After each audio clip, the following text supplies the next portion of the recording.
Tanya Yonsu. Dia lalu menurunkan tangannya. Kim Dan kaget dan terdiam. Ya, aku malaikat, jawab Kim Dan jujur. 김단, 천사야? 너는 어, 나 천사야.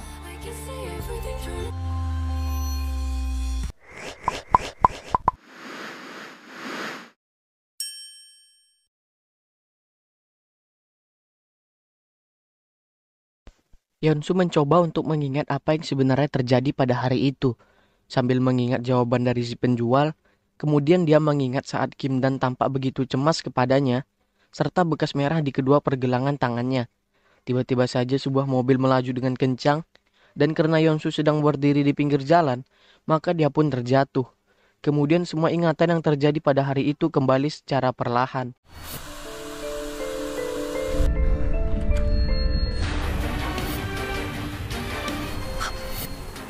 자살은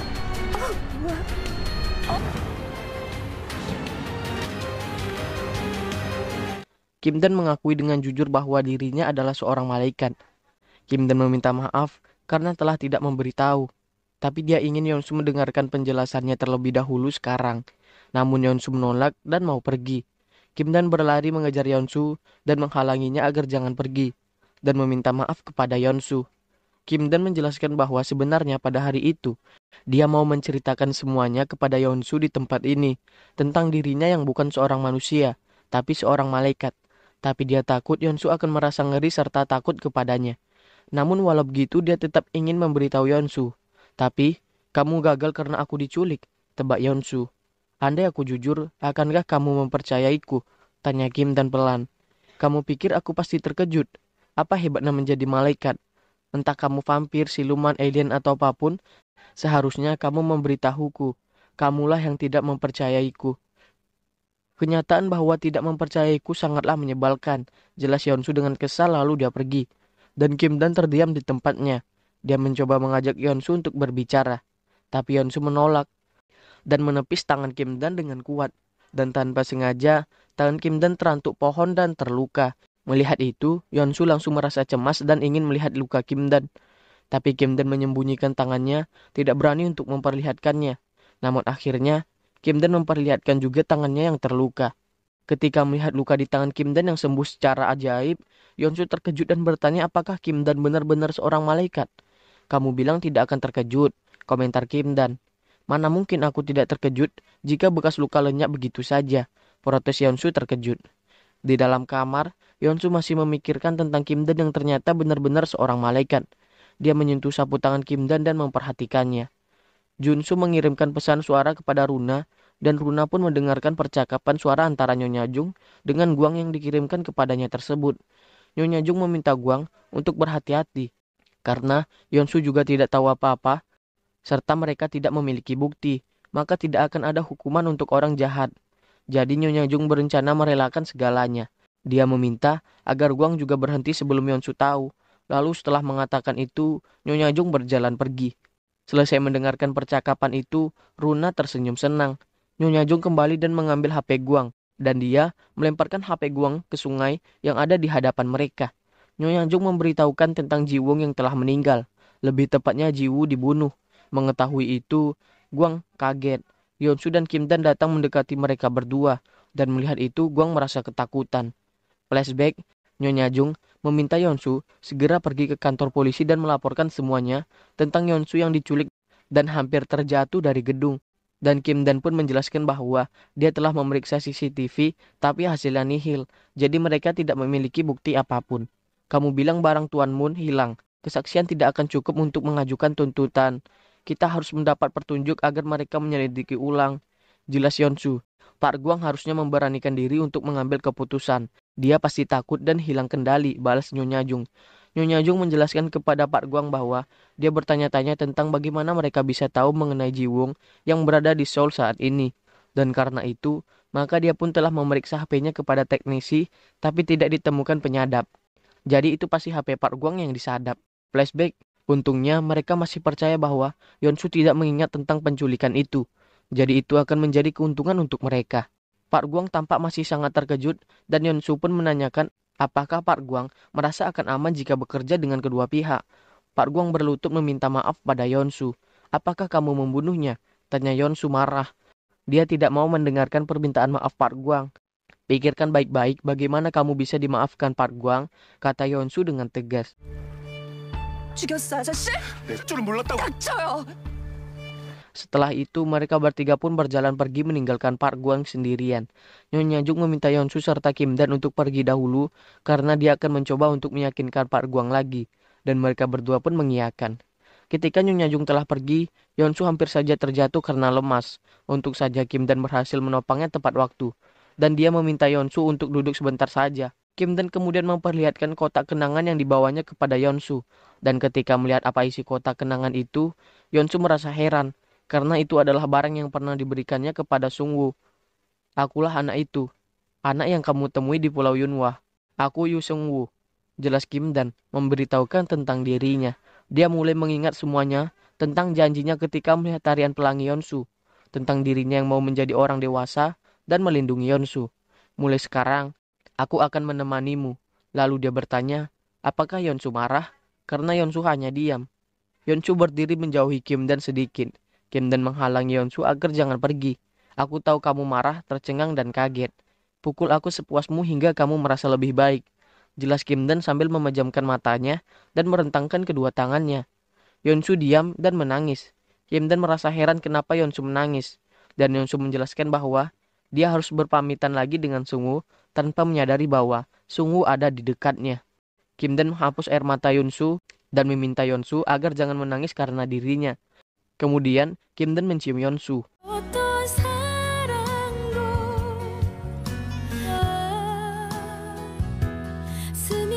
Kim Dan serta Yeonsu pulang bersama sambil bergandengan tangan dan mengobrol. Yeonsu menanyakan apa yang akan terjadi pada Kim Dan saat gagal dalam misi. Kamu akan dimarahi di surga? Tanya Yeonsu cemas dan penasaran. Kim Dan menemui Kang Woo di kafe untuk menanyakan bagaimana cara Kang Woo bisa menjadi manusia. Dan Kang Woo menolak untuk memberitahunya. Awalnya tampak menggoda, padahal itu berbisa dan menyakitkan, kata Kang Woo menasihati Kim Dan. Aku bisa menanggung semua itu, karena aku juga pernah menjadi manusia. Saat kamu mendorongku ke air, aku mulai ingat siapa diriku, balas Kim Dan. Kim Dan menceritakan tentang penonton pertama Yeonsu, anak laki-laki yang melihat tarian pertama Yeonsu.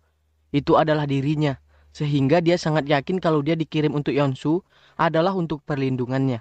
Mendengar itu, Kang Woo kaget karena menurutnya itu mustahil. Jadi intinya, Kim Dan tidak bisa menjadi manusia.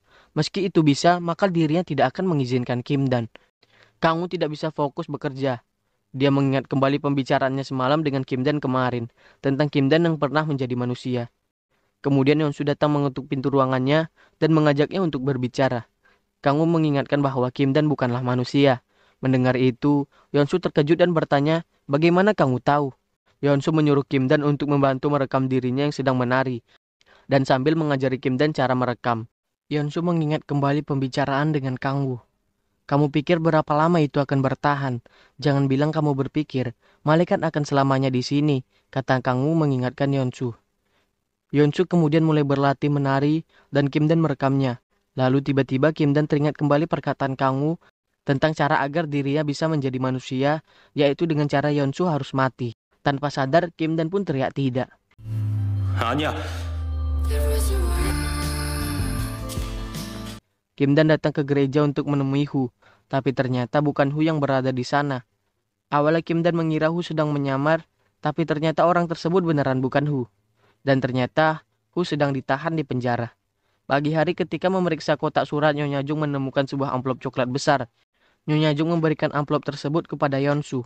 Dan isi amplop tersebut ternyata adalah surat pernyataan yang dibuat oleh Guang mengenai kejahatan yang telah dilakukannya, serta semua bukti yang ada padanya. Kalau begitu kita bisa mulai, tanya Yeonsu. Nyonya Jung menyerahkan surat dan semua bukti tersebut ke kantor polisi. Dan polisi menjelaskan bahwa mereka akan memeriksa apakah pernyataan itu benar.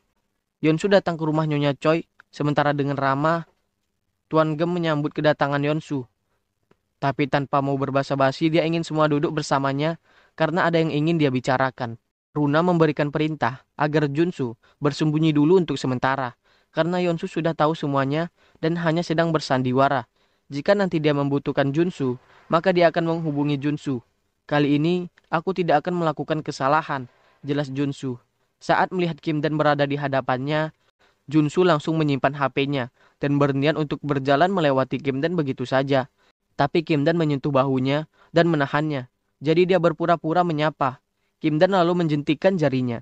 Kim Dan mengikat Junsu di atas atap sama persis seperti saat Junsu mengikat Yeonsu di atas atap. Kim Dan masuk ke dalam sebuah ruangan dan memeriksa barang-barang yang ada di sana.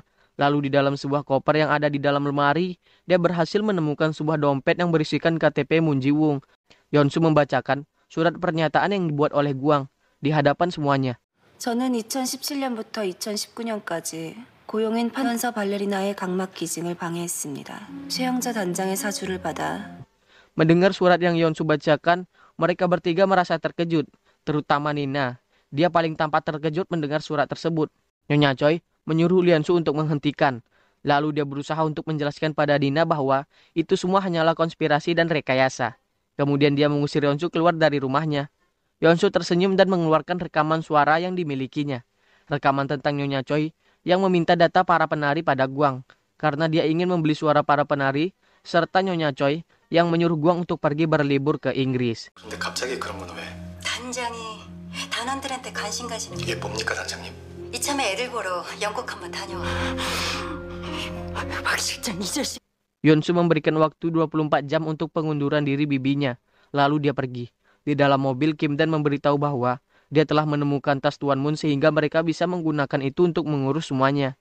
Lalu tiba-tiba, Yeonsu teringat kembali perkataan Kang Woo yang mempertanyakan apakah dia yakin Kim Dan akan selamanya berada di sini. Mari tetap di dalam selagi hujan deras turun. Mari berdiam di rumah dan mendengarkan rintik hujan bersama. Mari melakukannya, ajak Yeonsu sambil tersenyum dengan lembut. Dan Kim Dan memegang erat tangannya. Lalu mereka berdua sama-sama saling terdiam dan memperhatikan rintik hujan. Yeonsu membingkai fotonya bersama Sung Woo dan menaruhnya di atas meja sebelah tempat tidurnya. Yeonsu menanyakan maksud ucapan Kang Woo tempo hari. Apakah itu berarti Kim Dan akan kembali ke surga? Dan Kang Woo tertawa. Kalau begitu kamu akan berhenti sekarang. Dia datang sesuka hatinya dan akan pergi sesuka hatinya. Manusia juga mati. Tidak akan ada yang bisa menemani hingga kamu mati. Jika sisa waktu kami tidak banyak, aku akan mencintai dia agar tidak menyesali apapun. Balas Yeonsu dengan sangat yakin. Siapa bilang dia akan kembali ke surga? Pasti itu spekulasimu sendiri. Karena malaikat tidak boleh berbohong, dia pasti tidak bilang akan kembali ke surga. Balas Kang Woo. Dan Kang Woo pun menjelaskan dengan jujur, Kim Dan akan menghilang seperti debu. Mendengar itu, Yeonsu merasa terkejut dan tidak bisa mengerti kenapa begitu. Yeonsu terduduk lemas di bangku taman. Dia mengingat kembali perkataan Kang Woo barusan dan dia menangis. 당신이 사랑해서. Kim Dan menulis laporannya. Yeonsu pulang dan melihat itu Kim Dan langsung berjalan menghampirinya. Dengan heran dia bertanya apa yang terjadi kepada Yeonsu dan tanpa menjawab, Yeonsu memeluk Kim Dan. Kertas laporan yang ditulis oleh Kim Dan terbakar. 무슨 일이야? 내가 너무 이럴 때도